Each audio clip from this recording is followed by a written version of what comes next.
புதன்கிழமை இரவு 9 மணி அளவில் பாஜக மாநில தலைவருக்கு பிரம்மாண்டமாக 1000 தொண்டர்களுடன் வரவேற்பு அளித்த அதிமுக வடசென்னை வடக்கு கிழக்கு மாவட்ட செயலாளர்.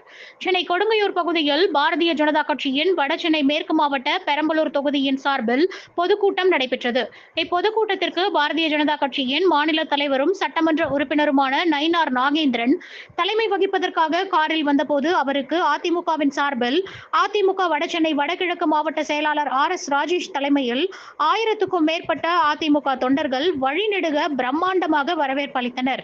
இதனை பார்த்த பாஜக மாநில தலைவர் நயினார் நாகேந்திரன் மெய் சிலிர்த்து போனார். மேலும் காரில் இருந்து இறங்கி வந்து மாவட்ட செயலாளர் RS ராஜேஷ் போர்த்திய சால்வையை பெற்றுக்கொண்டு நன்றி தெரிவித்தார்.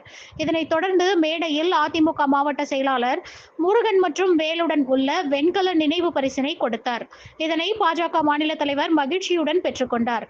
இந்நிகழ்ச்சியில் பாஜக மாவட்ட தலைவர்கள், மண்டல தலைவர்கள், அதிமுக பகுதி செயலாளர், வட்ட செயலாளர்கள், தொண்டர்கள் பெரும் திரளாக கலந்து கொண்டனர்.